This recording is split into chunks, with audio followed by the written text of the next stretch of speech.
ભારતના રાજદૂત સુરેશ કે રેડ્ડીએ વિશિષ્ટ મુલાકાતમાં ભારત બ્રાઝિલના ગતિશીલ સંબંધોને હાઇલાઇટ કર્યા.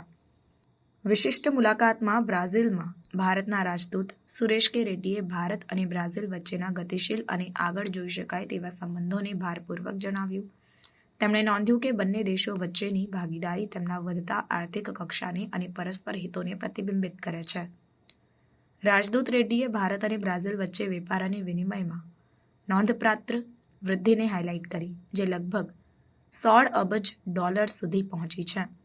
તેમણે આ સંબંધને સૌથી ગતિશીલ અને ભવિષ્યમુખી ભાગીદારી તરીકે વર્ણવી, જે બંને દેશોના વિકાસ માટે મહત્વપૂર્ણ છે.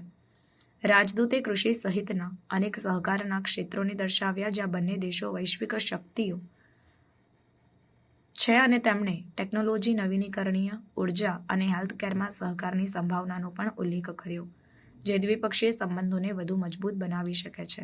આગામી સમય માટે રાજદૂત રેડ્ડીએ ભારત બ્રાઝિલ સંબંધોના ભવિષ્ય વિશે આશાવાદ વ્યક્ત કર્યો. તેમણે સતત સહકારના મહત્વને અને બંને દેશો માટે મહત્વપૂર્ણ સિદ્ધિઓ હાંસલ કરવાની સંભાવનાને ભારપૂર્વક જણાવ્યું. India has been actively participating in the G20 presidency of Brazil in two ways. One, as a member of the Troika, India, Brazil and South Africa. We have been jointly shaping the agenda. We have been jointly engaging with the other member states, and we have been encouraging where it is required consensus. So that is one very critical role as a member of the Troika which India has been playing. And second, the role which India has been playing is as a leader of the global South, where we have been actively intervening and where we have been making country statements and where we have been ensuring that the interests of the South is protected. Now, I'll give an example where we have really taken forward the issue. We initiated the disaster the disaster resilient risk working group in India under Indian presidency, and disaster risk reduction working group. And in the case of Brazil, they took it to the ministerial level. So this was the first ministerial level meeting on DRR. And I'm happy to say that we worked very closely with them to make it a success, and we managed to come out with an excellent document outlining the urgency and encouraging the countries to approach this issue with an urgency that is required to find solutions. Today, when we look at two large economies, naturally India and Brazil are two of the large economies in the South, and when you again look at it, the combined GDP is more than $6 trillion. So that gives us a lot of heft on international affairs to say. And we have been working together in many areas. And looking at it from an economic perspective or socio-economic perspective, within the G20 we have been working actively to address issues relating to debt, restructuring of debt. We have been working together to address issues relating to adequate financing, mobilization of finance to support development. Or we have been encouraging the G20 members to look at augmenting the climate financing. We have been working to promote the democratization of technology, as Honorable Prime Minister said. So we have been working very closely on that. But again, as to large economies on the bilateral front, it opens up a door for very active engagement on the bilateral front also. And I'll be happy to share a few ideas on what's happening between India and Brazil on the bilateral front also. Today, India and Brazil, we share a very dynamic relationship. We share a very forward-looking and I would even say futuristic relationship.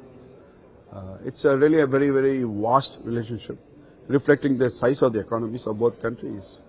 We are actively engaged, for example, in biofuels, in ethanol. We have jointly established a global biofuel alliance. जब हम India में बात करते हैं about 20% target for the ethanol mix. Naturally, Brazil is a natural partner for us in terms of sharing their technology about ethanol and sharing the technology about flex fuel, and also in terms of the policy framework. So we work very closely with Brazil on that. And we are also working very actively in very essential items such as pulses. Today Brazil is an important supplier of pulses to India. Tur dal and sare, it's all coming from tur and urad is coming from Brazil. Quite a lot of it is coming to India from Brazil. And similarly, soy oil is coming in large quantity from Brazil. And we are also working with them to produce sunflower oil and palm oil also.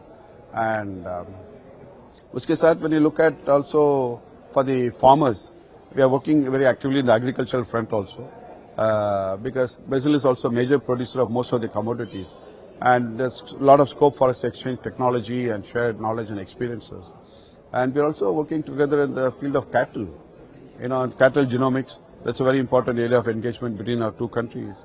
Then moving away from this, we're also actively engaged in the defense front. Today, we have an active partnership on the strategic umbrella. We have many defense companies which are invested in India, and our companies are looking to open factories in Brazil because of the large market and the potential to supply. And on the technology front, we are active partners in the space. We are actively working on quantum computing. We are also working actively on the digital public infrastructure. How can we share this message of the digital public infrastructure in Brazil and abroad? So we are actively working on multiple areas of engagement with Brazil.